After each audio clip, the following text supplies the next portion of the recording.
Each month, NASM is giving you free courses. That's right, free courses each month just for being part of the NASM family. Learn about everything ranging from nutrition to strength, weight loss to stress relief, and everything in between. Click the link in the bio for information and to claim your free course before they're gone.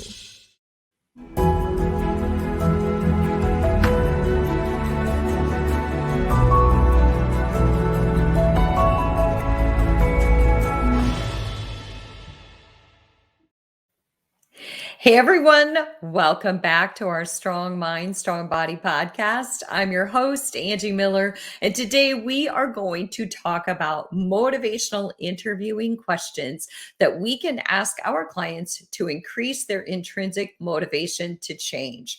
So we know that motivation is the mastermind behind any change, and we know that as trainers, as health coaches, and as instructors, our key to success is being able to motivate our clients for lifelong change. So here's the deal. I have a question for you. Have you ever had a conversation with someone and you hung up from that conversation, or you walked away from that conversation feeling so completely energized inside and out? Chances are you felt lighter. Maybe you felt more emotionally energized or connected. Maybe you just felt good about being who you are. My guess is that the person who you had that conversation with was somebody who made you feel authentically heard and valued and understood, who listened to you, embraced your concerns, and validated you rather than judging you for having those concerns. They didn't try to fix you. They probably didn't make you feel like you were flawed or there was something wrong with you. They just allowed you to speak your truth. And in a sense, they sent the message that you have the tools, you have what it takes to be able to get through this situation. So those are the types of conversations that we as trainers and fitness instructors and health coaches really want to have with our clients. Those are the conversations, those are the types of drivers behind motivational interviewing. This reinforcement that our clients have what it takes to figure out what they need to reach their goals. So these conversations, like I said, are kind of the driver behind motivational interviewing. And what is motivational interviewing? Well, it's actually an evidence-based approach that actively involves our clients in the change process. When we use motivational interviewing techniques with our clients, we go on a journey with them through the change process. We collaborate with them, we guide them, we support them, and we empower them. I look at motivational interviewing like our clients are behind the wheel of the car. They have their hands on the wheel, and we're just sitting in the passenger seat next to them, guiding and collaborating and supporting them throughout the whole process. When we use motivational interviewing, we ask pivotal questions that evoke our clients' intrinsic motivation to change. And it helps them overcome what in motivational interviewing refers to as ambivalence. So sometimes when we hear ambivalence from our clients, it sounds to us like it's resistance to change, but really ambivalence is part of the human experience.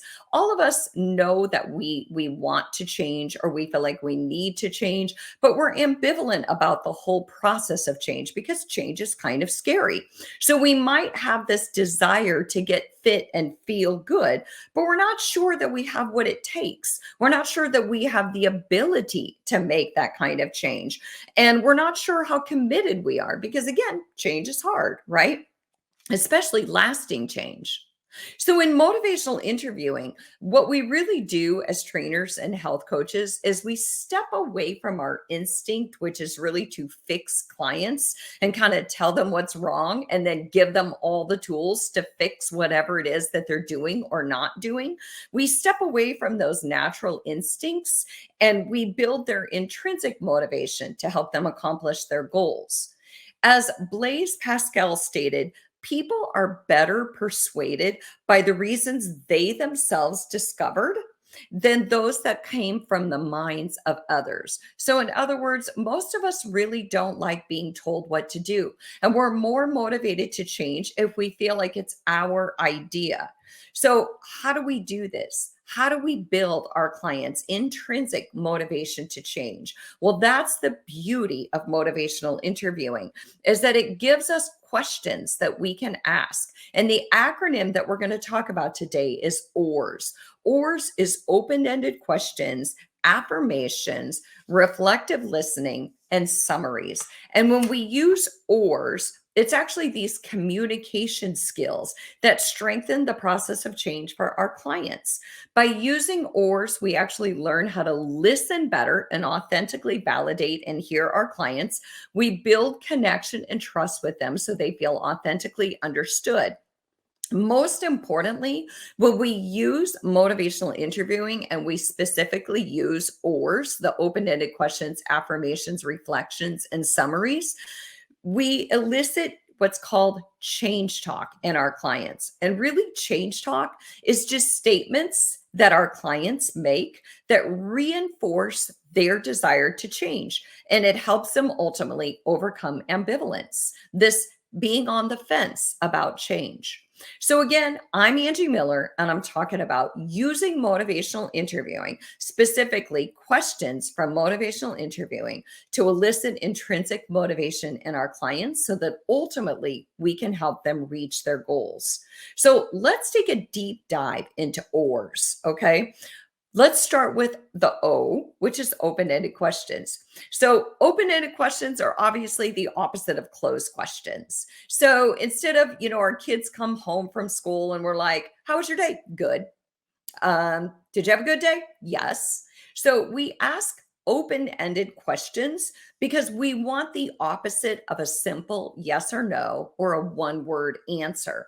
So when we ask an open-ended question, it probably starts with something like how or what or tell me about or maybe even describe.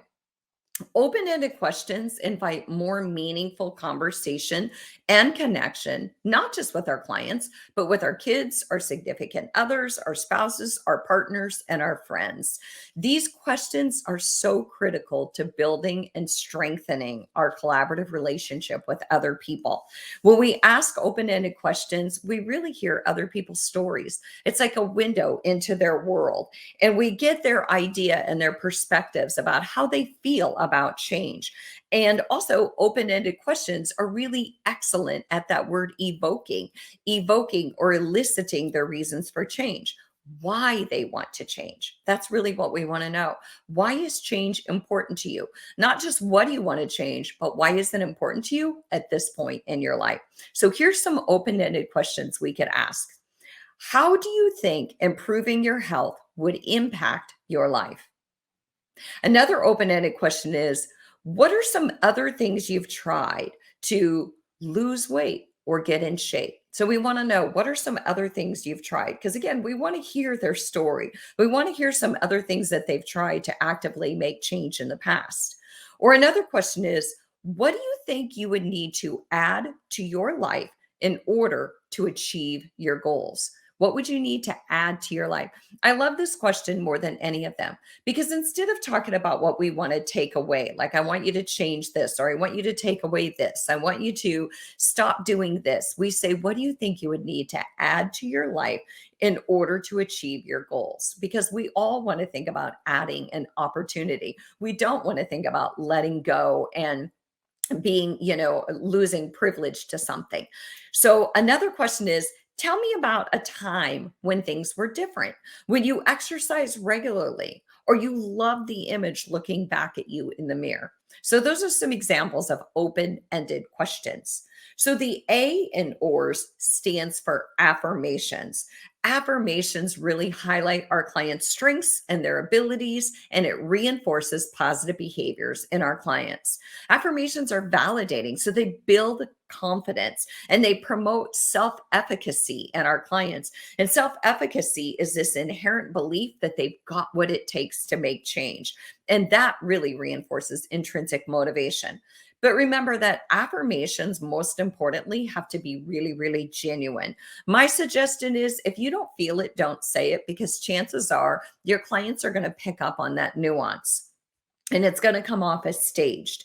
So affirmations really come very naturally, though, when we focus on our client's strengths and abilities. So here are some affirmations. I respect your willingness to get support. I know that it can be so difficult to come to me for support. Or how about, that's a great solution. That's just a simple affirmation. When clients give you something that they think might work, that's a great solution. Or how about, you managed yourself well when that happened? Or it sounds like this is challenging for you. No wonder you have concerns. So those are affirmations. So let's talk about the R in ORS. The R in ORS stands for reflective listening. Reflective listening is an essential communication skill, and it's a foundation really for earning someone's trust. In fact, I would venture to say that reflective listening is one of the most important communication skills and tools that you could use no matter who you're talking to at any time. Reflective listening is just our way to clarify understanding and validate that we heard our client the way that they authentically wanted us to hear. In other words, did we get the message right? So, reflective listening is a summary that is in our words, not them. We're not just repeating verbatim what they said. It's a summary in our words of what the client has told us, what we hear from our perspective that the client has shared with us. Reflections invite clarification and understanding. Ultimately, what reflections do is they invite engagement with our client and they help our client to feel validated and understood. If you share something with me, and I reflect back to you what I think that I heard, you get to hear your message. You get to hear your words reflected back to you. And then you get to decide if you need to correct me or if you want to dig deeper into this topic. So, in the clarification process, really what I'm doing is I'm giving my clients the opportunity to decide whether they need to pause and re-clarify or whether it's time to move forward. So reflections are key. And remember, we want to reflect back what we heard our clients say in our own words. We don't want to just repeat it verbatim. So reflections might sound like something like this. It sounds like, so the way we start is it sounds like when you used to exercise regularly, you loved the way you feel. Or you're wondering if you can spend quality time with family and still be able to make time to exercise. Or so you feel frustrated that you still haven't found an exercise program that makes you want to stick with it.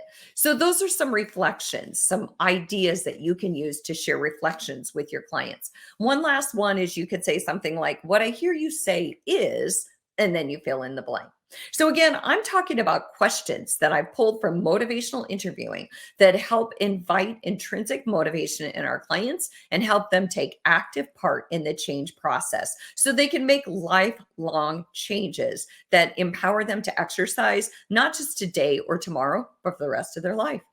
So the S in ORS stands for summaries. Summaries, when we combine them with reflective listening, help us and the client clarify understanding.